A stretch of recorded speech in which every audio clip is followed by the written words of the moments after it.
L'émission L'Entretien vous est présentée grâce à notre sponsor Amana Assurance. La protection du capital humain choisie par les entreprises leaders algériennes. www.amana.dz.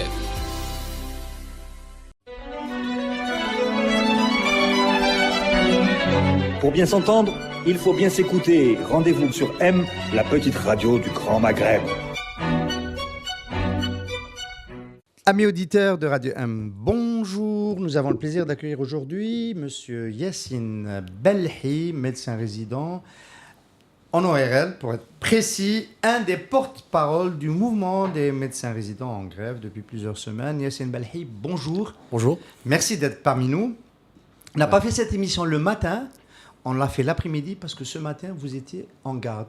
De garde, c'est l'expression, pas en garde, de garde. Oui. En garde à vue, ça risque de vous arriver. De garde, en ce moment, oui. Ça veut dire quoi ça? Ça veut dire que vous assurez toujours un service minimum oui, qui signifie quoi exactement pour les médecins en grève? Alors, le service minimum est à définir selon les spécialités, mais déjà, il consiste en l'activité de la garde, donc déjà d'assurer les urgences au niveau des différents PU, donc les pôles d'urgence, les pavillons d'urgence. Et donc, pour ma spécialité, c'est tout ce qui concerne l'ORL. Mais après, il n'y a pas que réellement des urgences, parce que déjà, dans l'organisation, dans notre système au niveau des hôpitaux, on ne voit pas que les urgences. Donc, on a quand même entendu dire... peut-être des voix malveillantes, que les médecins résidents, à un moment donné, avaient poussé, entre guillemets, le zèle jusqu'à abandonner les gardes. Et donc le service minimum. Vous voulez dire que ça a été fait ou que... Ça s'est dit. Que ça risque de se faire? Non, je parle au passé. Alors, ça s'est dit. Ça a été fait dans certains pôles pendant, il y a eu des en urgence, exactement, pendant 2 heures, 3 heures. Et pendant des arrestations lors de l'événement du 3 janvier, par exemple. Mais même ça, c'était arrêt juste, pas de l'extrême urgence, mais arrêt du service minimum. C'est pour ça que je vous ai dit, notre service minimum ne consiste pas qu'à l'extrême urgence. Donc il n'y a pas eu réellement de retenti. C'est vrai que les activités de garde ont été suspendues, mais tout en assurant les extrêmes urgences. Le gros du préjudice, du point de vue de votre mouvement de grève, qu'est-ce que vous n'assurez pas, que vous assuriez auparavant et qui impacte le service public?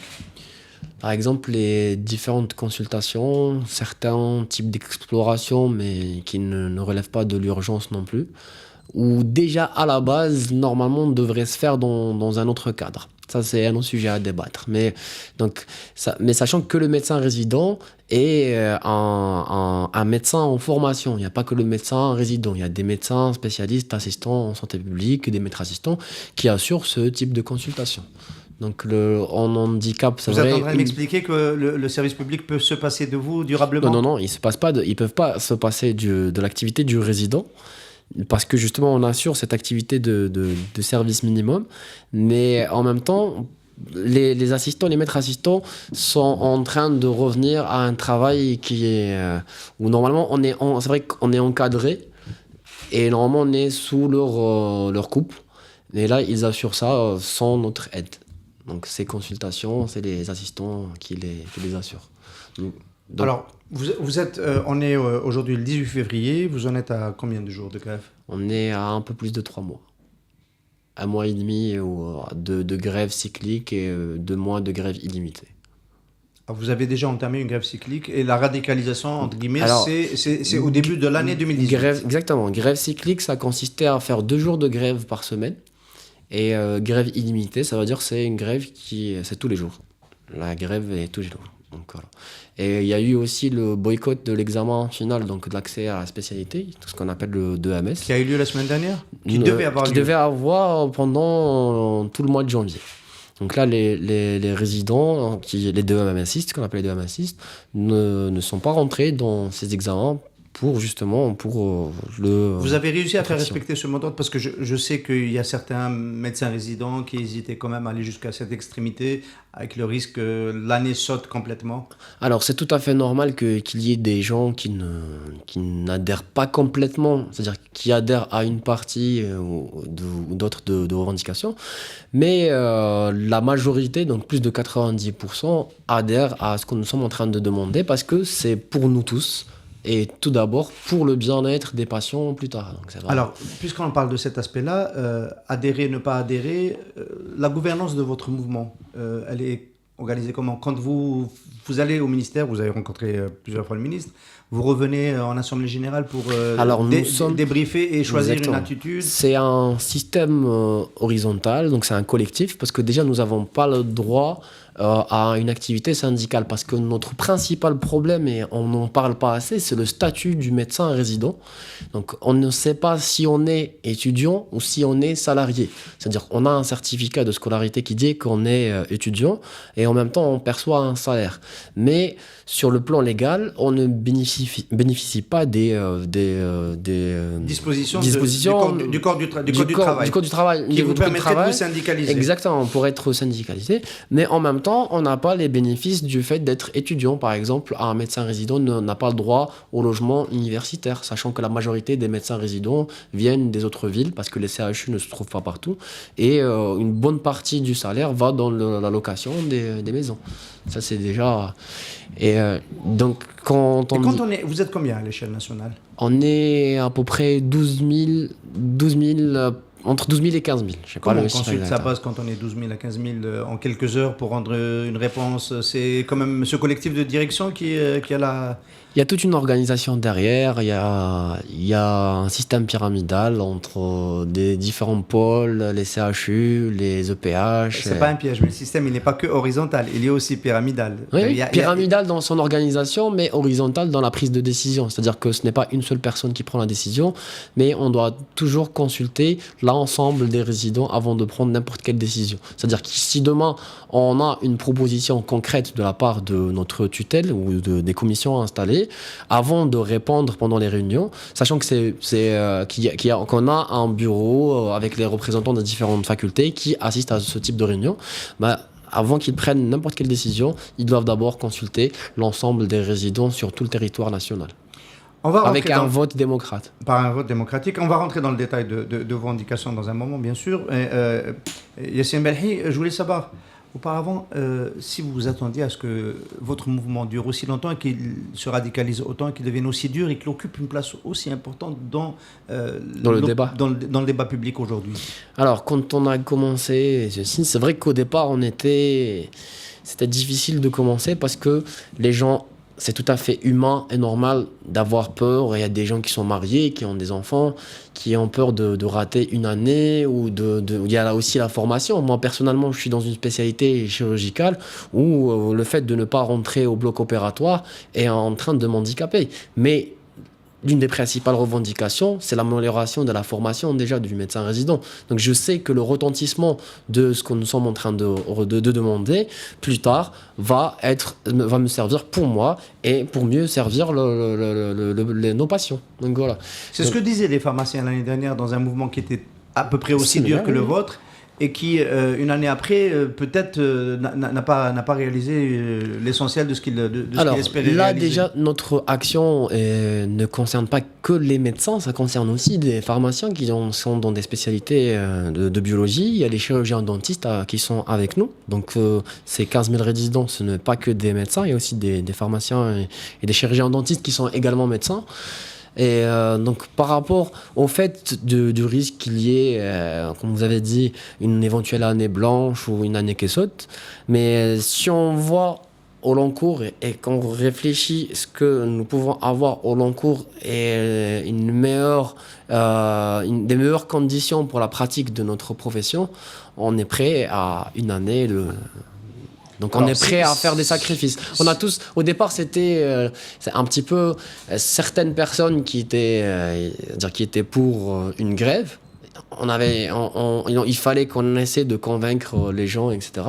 Mais je peux vous dire maintenant que c'est l'ensemble des résidents qui ne veulent pas revenir en arrière, parce que c'est devenu une question de respect, de dignité et de fierté. Oui. Question de respect et de dignité, quand vous entendez le Premier ministre, M. Ahmed Yahya, avec la casquette du secrétaire général du RND, affirmer ce week-end que le renoncement au service civil serait synonyme de désert médical dans l'avenir, ça vous laisse penser que vous êtes pas au bout de votre combat? C'est vrai que nous, on cherchait des discours un peu plus ouverts à des propositions réelles. Et là, le fait de dire que l'abrogation, parce que je reviens sur ce point, on avait discuté, c'est on ne demande pas la suppression du service civil, on demande l'abrogation du caractère obligatoire du service civil dans un premier temps. Donc quand monsieur le ministre, mais là c'était en tant que chef parti, le chef de son parti, quand on dit il y aura un désert médical, le désert médical il existe déjà. Donc même avec ce service civil ou pas, le désert médical, il existe. Et le désert médical, il existe partout dans le monde. Sauf que ce désert médical, ailleurs, les gens ont du mal déjà à avoir des médecins généralistes. C'est même pas le médecin spécialiste.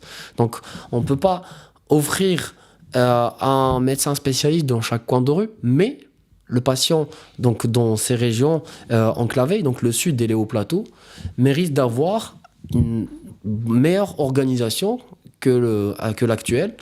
Et une organisation qui implique des pôles d'excellence, c'était l'une des propositions que nous avons fait par rapport au service civil, donc d'avoir des pôles d'excellence avec des équipes de médecins spécialistes en impliquant des médecins généralistes formés pour travailler et pour adhérer à ces pôles d'excellence au lieu d'envoyer des médecins spécialistes dans des petits coins où ils n'exercent pas complètement leur potentiel et ça ne va pas servir le patient déjà au départ. Yassine Belhi, vous êtes en train de nous dire que le service civil tel qu'il est conçu jusqu'à aujourd'hui, il est mal dimensionné, il est trop ambitieux parce qu'il veut mettre des spécialistes partout. Il est trop ambitieux, voilà. C'est-à-dire qu'il est trop ambitieux sans être complètement efficace.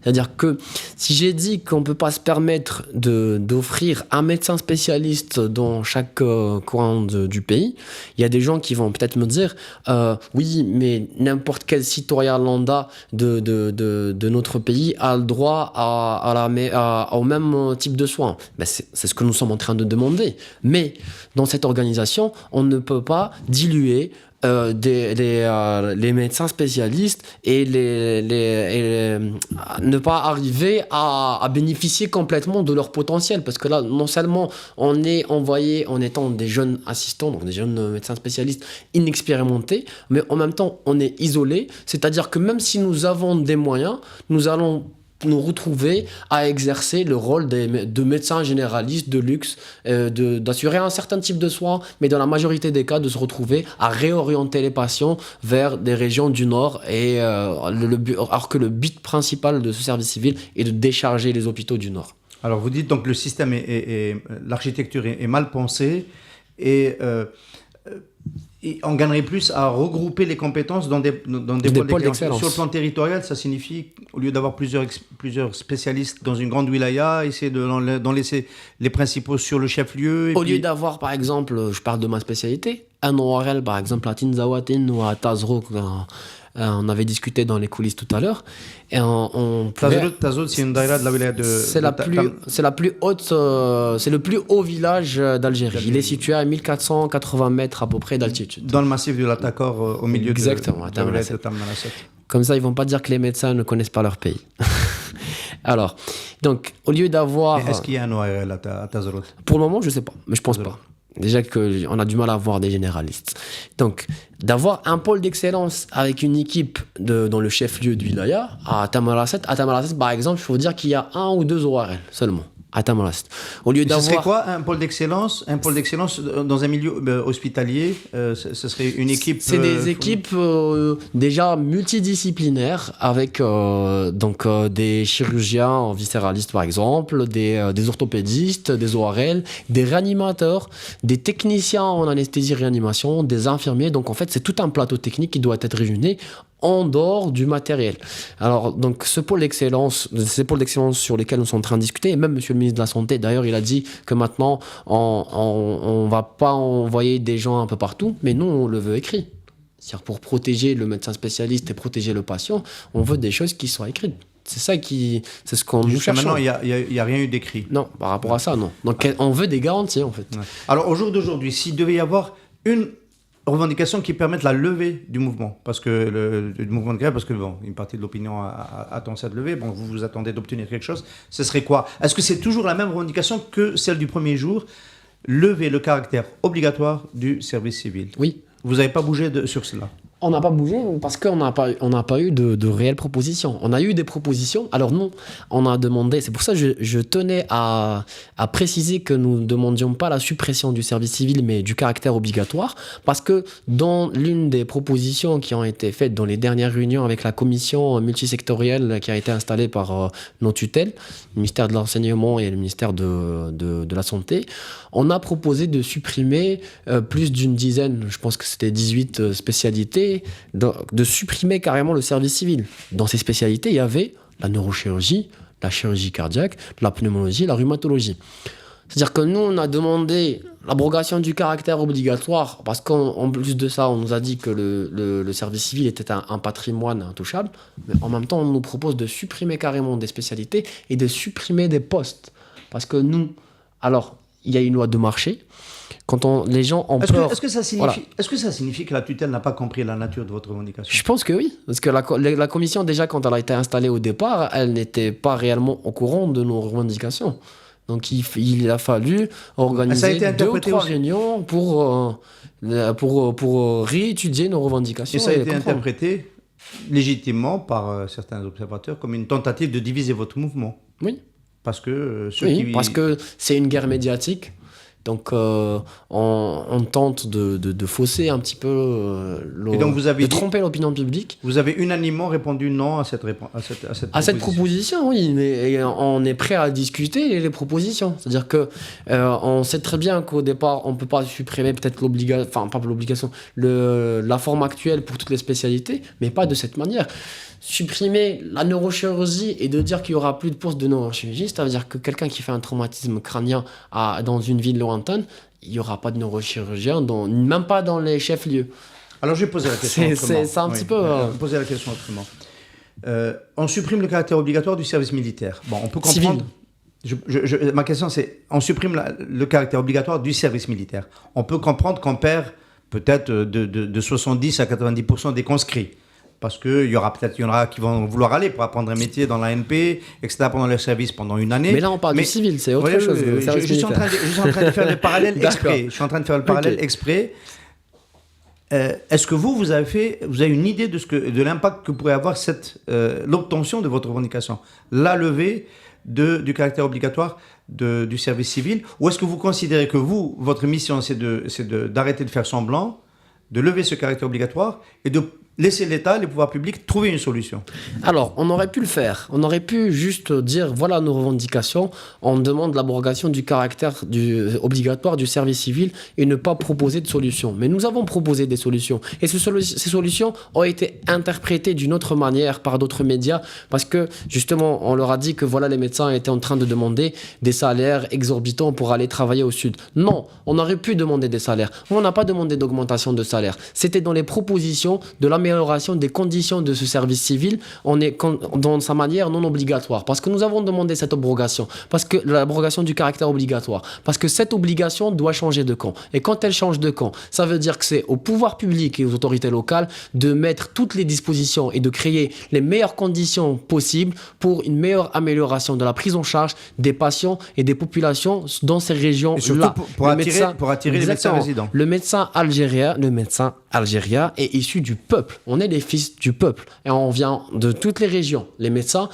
sont issus aussi de ces régions. Mais un médecin qui vient de Adrar, par exemple, et médecin spécialiste, et qui veut revenir chez lui, et qui n'a pas toutes les conditions et les moyens de traiter les patients sur place. Ces patients-là qui ont été ses voisins toute sa vie, ces patients-là qui ont été ses frères et sœurs, mais qui n'a pas les moyens et qui n'a pas les compétences nécessaires ni l'expérience nécessaire, qui va se Yassine Belhi, est-ce que les pouvoirs publics ne répondent pas à cette revendication parce que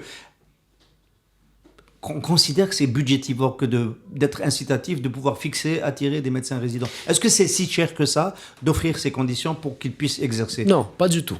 Alors, Vous avez fait des estimations? On parle, c'est vrai qu'on parle beaucoup de défaillance et tout, mais il faut dire